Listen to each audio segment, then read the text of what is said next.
இந்த வீடியோவை உங்களுக்கு வழங்குவோர் மாலை முரசு செய்திகள் தொலைக்காட்சியின் படிப்போம் ஜெயிப்போம் உயர்கல்வியை தேர்ந்தெடுப்பதில் உள்ள சந்தேகங்களை தீர்க்கும் நிகழ்ச்சி தினமும் மாலை 5 மணிக்கு. வணக்கம். போஸ்டர்ஸ் எட்கீஸ் வழங்கும் தமிழ்நாடு 360க்கு உங்களை வரவேற்பது நான் ராஜலட்சுமி கார்த்திக். தமிழகத்தில் உள்ள அனைத்து மாவட்ட நிகழ்வுகளையும் விரிவாக பார்ப்பதற்கு முன் தலைப்புச் செய்திகளை பார்க்கலாம். திருத்தணியில் கையகப்படுத்தப்பட்ட நிலங்களுக்கு உரிய தொகை வழங்காதை கண்டித்து அதிகாரிகள் முற்றுகையிட்ட விவசாயிகள். வாழ்வதா சாவதா என கேள்வி எழுப்பியதால் வாயடைத்து போன வருவாய்த்துறை அதிகாரி.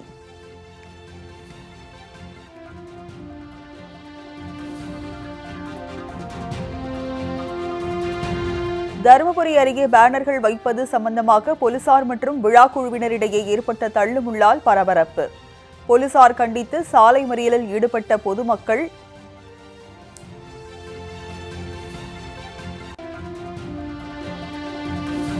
மழையால் சேரும் சகதியுமாக மாறிய திருமங்கலம் தற்காலிக பேருந்து நிலையம். பேருந்து நிலையத்திற்குள் பயணிகள் செல்ல முடியாத அவலம்.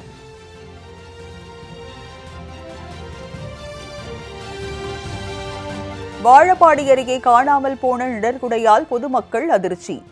சமூக விரோதிகள் மீது நடவடிக்கை எடுக்க கோரிக்கை.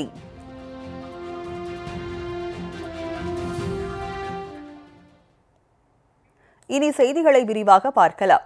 திருவள்ளூர் மாவட்டம் திருத்தணியில் விவசாயிகள் நலன் காக்கும் கூட்டத்தில் நாங்கள் வாழ்வதா சாவதா என அதிகாரிகளை நோக்கி விவசாயிகள் கேள்வி எழுப்பிய சம்பவம் பரபரப்பை ஏற்படுத்தியுள்ளது. திருத்தணி வருவாய் கோட்டாட்சியர் அலுவலகத்தில் நடைபெற்ற விவசாயிகள் நலம் காக்கும் கூட்டத்தில் திருத்தணி, பள்ளிப்பட்டு, ஆர்கேபேட்டை ஆகிய வட்டங்களை சேர்ந்த 100க்கும் மேற்பட்ட விவசாயிகளுக்கு கலந்து கொண்டு பல்வேறு குறைகளை சுட்டிக்காட்டினர். அப்போது திருத்தணியில் இருந்து செல்லக்கூடிய 205 தேசிய நெடுஞ்சாலைக்காக நிலங்களை கைப்பற்றிவிட்டு 3 ஆண்டு காலமாக உரிய பணம் வழங்காமல் காலம் தாழ்த்தி வருவதாக தெரிவித்த விவசாயிகள் நாங்கள் வாழ்வதா சாவதா என கேள்வி எழுப்பினர்.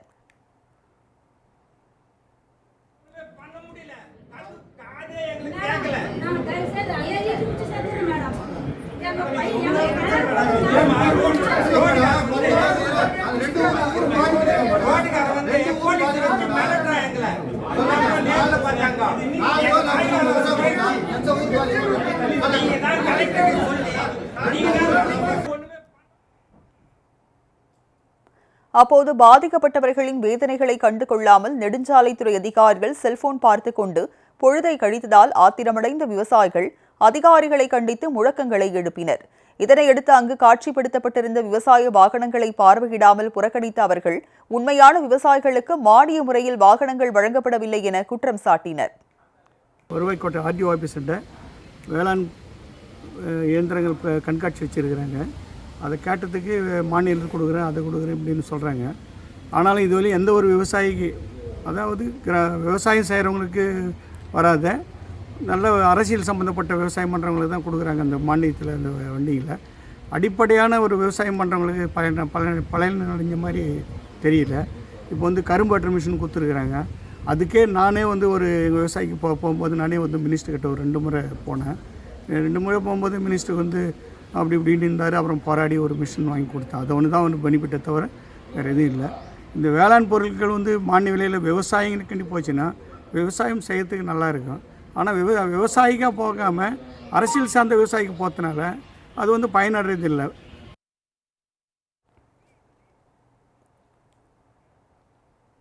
தருமபுரி மாவட்டம் அரூர் பேருந்து நிலையம் அருகே பேனர்கள் வைப்பது தொடர்பாக போலீசார் மற்றும் விழா குழுவினரிடையே தள்ளுமுள்ளு ஏற்பட்டதால் அப்பகுதி பரபரப்பாக காணப்பட்டது. அரூரில் அமைந்துள்ள ஸ்ரீ காமாட்சியம்மன் கோவிலில் திருவிழா நடைபெற்று வரும் நிலையில் விழா குழுவினர் வணிக நிறுவனங்களை மறைத்தும் பொதுமக்களுக்கு இடையூறு ஏற்படுத்தும் வகையிலும் அரூர் பேருந்து நிலையம் முழுவதும் பேனர்கள் வைத்திருந்தனர். இதனைத் தொடர்ந்து கடந்த சில நாட்களுக்கு முன்பு பெய்த மழையின் போது பேனர்கள் சரிந்து கீழே விழுந்ததால் பொதுமக்களுக்கு இடையூறு ஏற்பட்டுள்ளது.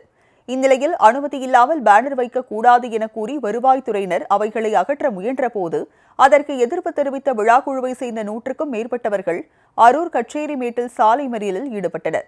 இதனையடுத்து தகவல் அறிந்து வந்த காவல்துறையினரிடம் வாக்குவாதத்தில் ஈடுபட்ட விழா குழுவினர் வருவாய்த்துறை அதிகாரிகள் மன்னிப்பு கேட்க வேண்டும் என வலியுறுத்தினர். இதனையடுத்து விழா குழுவை சேர்ந்த சிலரை காவல்துறையின் வாகனத்தில் ஏற்ற முயன்றபோது சாலை மறியலில் ஈடுபட்டவர்களுக்கும் காவல்துறையினருக்கும் இடையே தள்ளுமுள்ளு ஏற்பட்டது.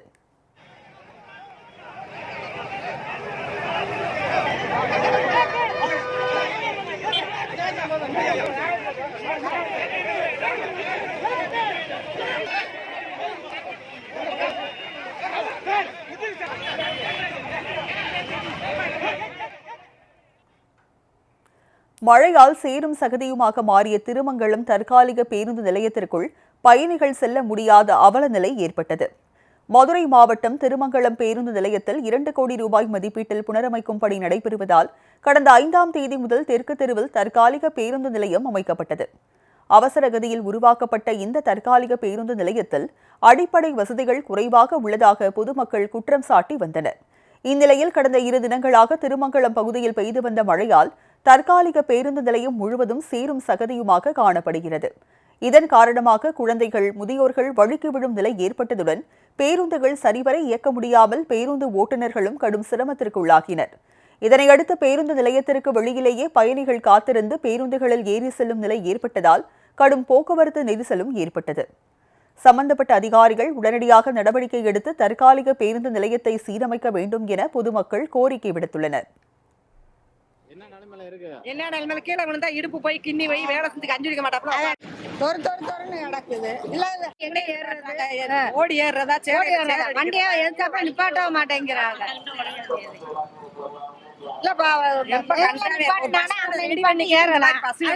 நீ உள்ளவா அந்த சகதிக்குள்ள எப்படி ஏறுறது? டிரைவர் கண்டக்டர் வா பேசி. சேலம் மாவட்டம் வாழப்பாடி அருகே காணாமல் போன நிழற்குடையை மீண்டும் நிறுவ வேண்டும் என பொதுமக்கள் கோரிக்கை விடுத்துள்ளனர். போளூர் ஸ்ரீ தான்தோன்றீஸ்வரர் திருக்கோவிலில் குடமுழுக்கையொட்டி திருப்பணிகள் விரைவாக நடந்து வரும் நிலையில் நெடுஞ்சாலைத்துறையின் சார்பில் சாலை விரிவாக்க வேலைகளும் நடைபெற்று வருகிறது.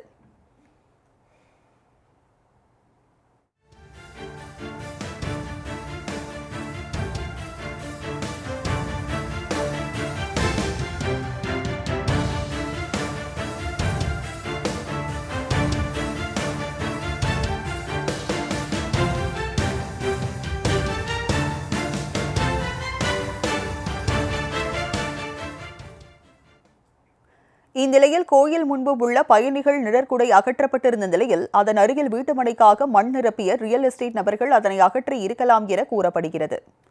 பிளாட்டுக்காரங்க நலல் கூட எம்பி ஃபண்டில் காங்கிரஸ் எம்பி ஃபண்டில் தங்கபால் எம்பியா இருக்கும்போது கொடுத்த நிழல் கூடம். கோயிலுக்கு வர பக்தர்கள் பூராமே இந்த நிழல் கூடத்தில் தான் உட்காந்து ஏறுவாங்க. பஸ்ஸு நிற்கும் மேடம். இப்போ இந்த நைட்டாக இந்த நிழல் கூடத்தை இடிச்சு நிறுவிட்டாங்க. இது அரசு கவனத்துக்கு கொண்டு போய் தகுந்த நடவடிக்கை எடுக்கணும். எந்த அதிகாரியும் செயல்பாடே இல்லை. இங்கே அதிகாரி பார்த்துருந்தா இந்த நில கூடத்தை இடிச்சுக்க மாட்டாங்க. சமூக விரோதிங்க இது மாதிரி நிறைவிட்டு இருக்காங்க. பிளாட்லாம் இடிச்சு நிறைவி பிளாட் போறதுக்கோசரம் ரெடி பண்ணிட்டு இருக்காங்க. இதனையடுத்து அரசுக்கு சொந்தமான பயணிகள் நிழற்குடையை அகற்றிய சமூக விரோதிகள் மீது கடுமையான நடவடிக்கை எடுக்க வேண்டும் என்றும் மீண்டும் அதே இடத்தில் நிழற்குடை அமைக்கப்பட வேண்டும் என பொதுமக்கள் அரசுக்கு கோரிக்கை விடுத்துள்ளனர். நாகை மாவட்டம் கீழ்வேளூர் அருகே கூட்டு குடிநீர் திட்ட ராட்சத குழாயில் உடைப்பு ஏற்பட்டு பல லட்சம் லிட்டர் தண்ணீர் வீணாகி வருவதாக பொதுமக்கள் வேதனை தெரிவிக்கின்றனர். சிதம்பரம் அருகே உள்ள கொள்ளிடத்தில் இருந்து ராட்சத குழாய் மூலம் தண்ணீர் எடுத்து வரப்பட்டு கீழ்வேளூர் அடுத்து கடம்பங்குடி ஊராட்சியில் உள்ள மேல்நிலை நீர்த்தேக்க தொட்டி மூலம் வீடுகளுக்கு விநியோகம் செய்யப்பட்டு வருகிறது. இந்த நிலையில் கடம்பங்குடி வாய்க்கால் அருகே உள்ள ராட்சத குழாயில் உடைப்பு ஏற்பட்டு பல லட்சம் லிட்டர் தண்ணீர் வீணாகி ஆற்றில் கலந்து வருகிறது. கோடை காலம் தொடங்கி நாகப்பட்டினம் மாவட்டம் முழுவதும் தண்ணீர் பஞ்சம் தலைவிரித்தாடும் நிலையில் இதுபோன்ற பல்வேறு இடங்களில் குடிநீர் குழாய் உடைப்பு ஏற்பட்டு தண்ணீர் வருவதாகவும் இதுகுறித்து அதிகாரிகள் நடவடிக்கை எடுக்காமல் இருப்பதாக பொதுமக்கள் குற்றம் சாட்டியுள்ளனர். உடனடியாக குடிநீர் வடிகால் வாரிய அதிகாரிகள் ஆய்வு மேற்கொண்டு குழாய்களை சரி செய்ய வேண்டும் என சமூக ஆர்வலர்கள் கோரிக்கை விடுத்துள்ளனர்.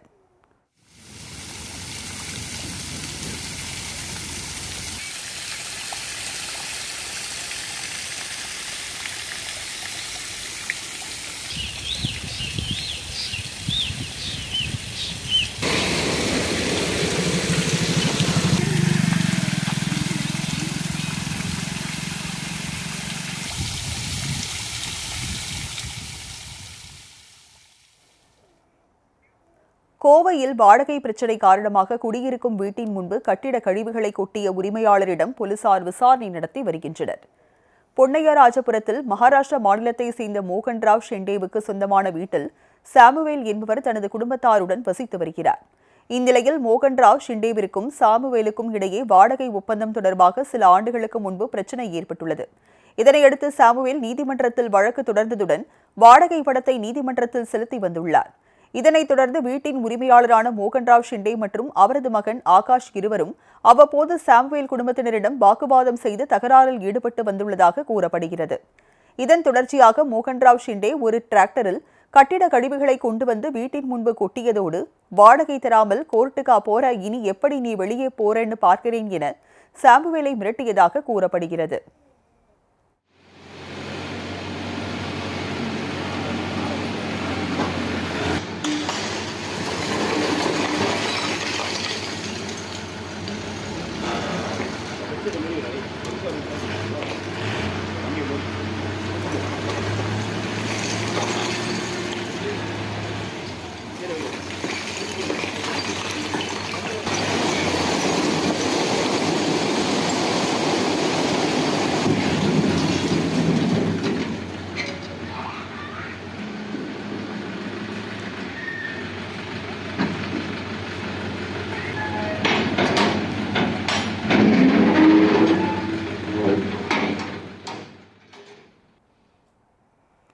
இதனையடுத்து சாமுவேல் அளித்த புகாரின் பேரில் போலீசார் உரிய நடவடிக்கை எடுக்காத நிலையில் வீட்டின் உரிமையாளர் வீட்டின் குடிநீர் இணைப்பு, மின் இணைப்பு ஆகியவற்றை துண்டித்து விட்டதாகவும் வீட்டின் ஜன்னல் கண்ணாடிகளை உடைத்து சேதப்படுத்தியதாகவும் சாமுவேல் குடும்பத்தினர் வேதனையுடன் தெரிவித்தனர்.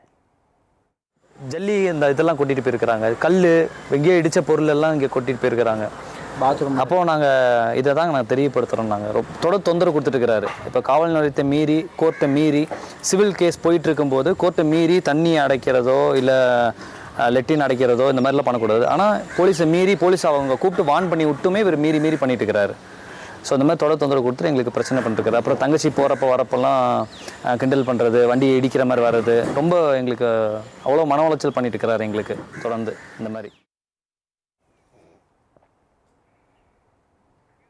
குமரி மாவட்டத்தில் 4 வழிச்சாலைக்காக கையகப்படுத்தப்பட்ட நிலங்களுக்கு உரிய இழப்பீடு வழங்க கோரி விவசாயிகள் போராட்டத்தில் ஈடுபட்டனர்.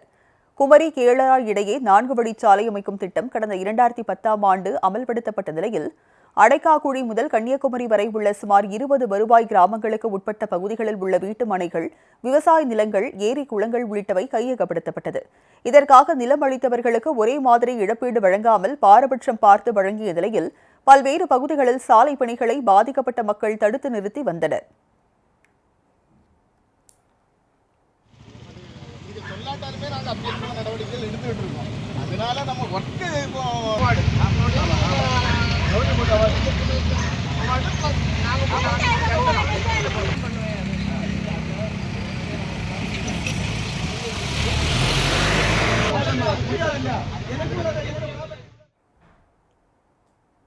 அதே நேரத்தில் கேரளாவில் சாலை பணி முழுமையாக முடிக்கப்பட்டு வாகன போக்குவரத்தும் துவங்கிய நிலையில் விழாத்துறை ஊராட்சிக்கு உட்பட்ட பகுதிகளில் சாலை பணிகளை துவங்குவதற்காக அதிகாரிகள் ஜேசிபி இயந்திரங்கள் உள்ளிட்ட உபகரணங்களுடன் வந்திருந்தனர். அப்போது அங்கு வந்த பொதுமக்கள் மற்றும் அரசியல் கட்சியினர் சாலை பணியை தடுத்து நிறுத்தி போராட்டத்தில் ஈடுபட்ட சம்பவம் அப்பகுதியில் பரபரப்பை ஏற்படுத்தியது. கோரிக்கை என்னவென்றால், கன்னியாகுமரி மாவட்டத்தில் இந்த தேசிய நெடுஞ்சாலைக்கு 20 கிராம வில்லேஜுகள் உள்ள சொத்துக்கள் எடுக்கப்பட்டன.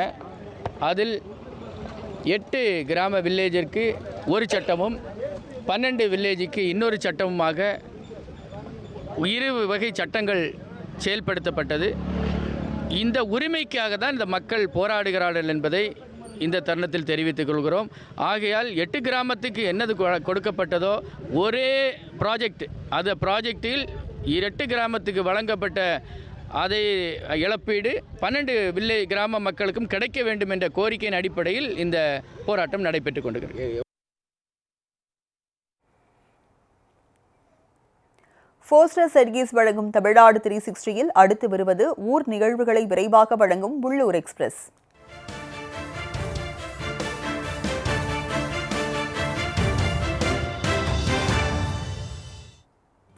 நீலகிரி மாவட்டம் உதகையில் நடைபெற்று வரும் மலர் அலங்கார சிற்பங்களின் ரம்மியமான கழுகு பார்வை பார்ப்போரை மகிழ்ச்சியில் ஆழ்த்தியுள்ளது. உதகையில் உள்ள உலக புகழ்பெற்ற அரசு தாவரவியல் பூங்காவில் 127வது மலர் கண்காட்சி துவங்கியுள்ள நிலையில் அங்கு வண்ண வண்ண மலர்களை கொண்டு ராஜராஜ சோழனின் அரண்மனை, அரண்மனை நுழைவு வாயில் பட்டத்து யானை, ராஜசிம்மாசனம், அரண்மனை காவலர்கள், கரிகாலனால் கட்டப்பட்ட கல்லணை, புலி, அன்னப்பறவை உள்ளிட்ட 24 மலர் வடிவமைப்புகள் காட்சிப்படுத்தப்பட்டுள்ளன. இந்த காட்சிகளை ஏராளமான சுற்றுலா பயணிகள் பார்த்து வரும் நிலையில் அது குறித்த ரம்மியமான கழுகு பார்வை காட்சிகள் தற்போது வைரலாகி வருகிறது.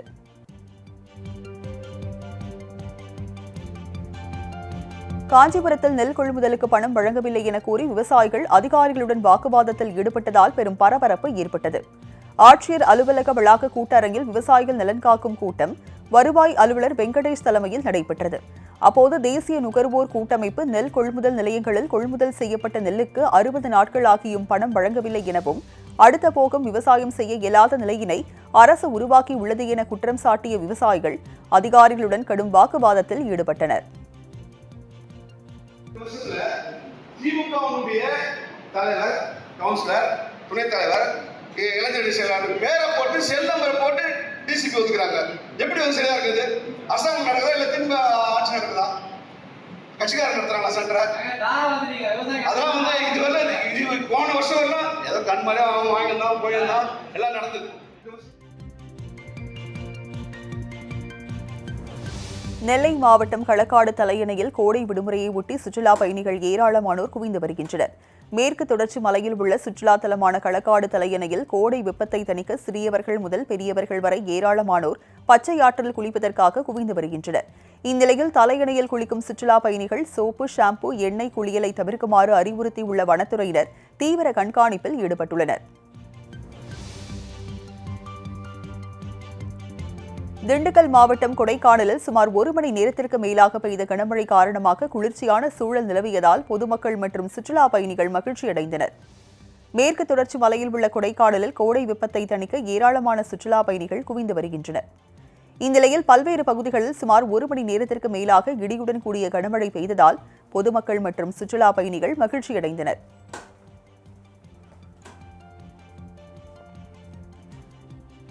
ராமநாதபுரம் கேணிக்கரை பகுதியில் காவிரி குடிநீர் குழாயில் உடைப்பு ஏற்பட்டு பல லட்சம் லிட்டர் குடிநீர் வீணாகி வருவதாக பொதுமக்கள் குற்றம் சாட்டியுள்ளனர். ராமநாதபுரம் நகராட்சிக்கு உட்பட்ட பகுதிகளுக்கு காவிரி கூட்டு குடிநீர் திட்டம் மூலம் நாள்தோறும் சுமார் 30 லட்சம் லிட்டர் தண்ணீர் பெறப்பட்டு நீர்த்தேக்க தொட்டிகள் மூலம் பொதுமக்களுக்கு விநியோகம் செய்யப்படுகிறது. இந்நிலையில் செய்யத அம்மாள் பள்ளி அருகே காவிரி கூட்டு குடிநீர் குழாய் சேதமடைந்து லட்சக்கணக்கான லிட்டர் குடிநீர் வெளியேறி கழிவுநீர் கால்வாயில் கலக்கிறது. எனவே அதிகாரிகள் உடைப்பை சரி செய்து பொதுமக்களுக்கு சீரான குடிநீர் விநியோகம் வழங்க வேண்டும் என கோரிக்கை எழுந்துள்ளது.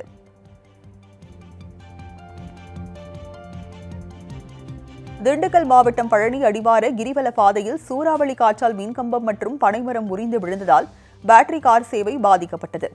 திண்டுக்கல் சாலை, ரயில்வே பீட்டர் சாலை, அடிவாரம் சாலை உள்ளிட்ட பகுதிகளில் 2 மணி நேரத்திற்கு மேலாக சூறாவளி காற்றுடன் கனமழை பெய்தது. இதனால் கிரிவல பாதையில் இருந்த பனைமரம் சாய்ந்து மின்கம்பம் உடைந்து விழுந்ததால் பேட்டரி கார் சேவை பாதிக்கப்பட்டது. நல்வாய்ப்பாக கிரிவல பாதையில் பக்தர்கள் இல்லாததால் அசம்பாவிதம் தவிர்க்கப்பட்ட நிலையில் மின்கம்பம் மற்றும் மரங்களை கோயில் ஊழியர்கள் அகற்றும் பணியில் ஈடுபட்டு வருகின்றனர்.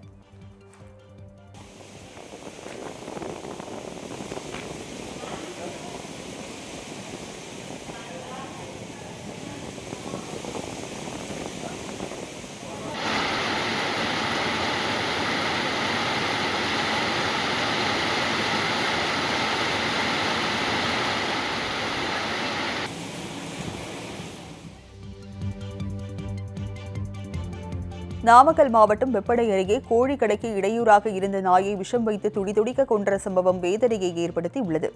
இளந்தக்குட்டை திரிவேணி நகர் பகுதியை சேர்ந்த கூலி தொழிலாளியான முருகனின் வளர்ப்பு நாய் அதே பகுதியில் சிக்கன் கடையில் இருந்த கோழிகளை பிடிக்க முயன்றுள்ளது. இதனால் ஆத்திரமடைந்த கடை உரிமையாளர் கோபால் என்பவர் பன்றி இறைச்சியில் விஷம் கலந்து வைத்த நிலையில் அதனை சாப்பிட்ட வளர்ப்பு நாய் முருகனின் வீட்டிற்கு வந்து துடிதுடித்து இறந்துள்ளது.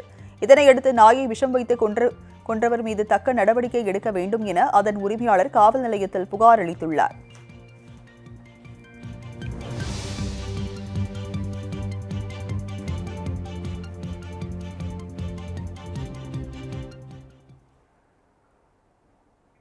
போஸ்டர் செர்கீஸ் வழங்கும் தமிழ்நாடு 360யில் மாவட்டங்களில் நடந்த விளையாட்டு செய்திகளை வழங்க வருகிறது விளையாட்டுக் களம்.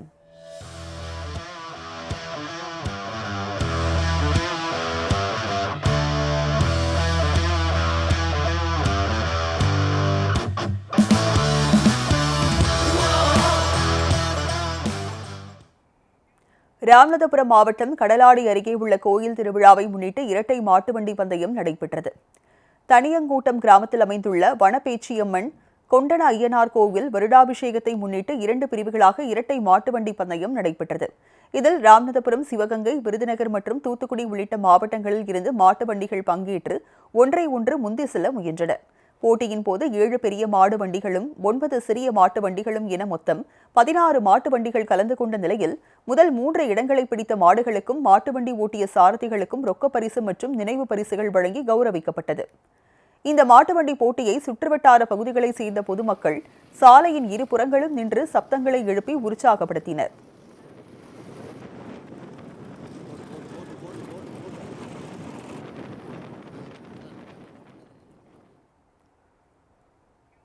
தேனி மாவட்டம் பெரியகுளத்தில் அகில இந்திய கூடைப்பந்தாட்ட போட்டிகள் விறுவிறுப்புடன் நடைபெற்று வருகின்றன.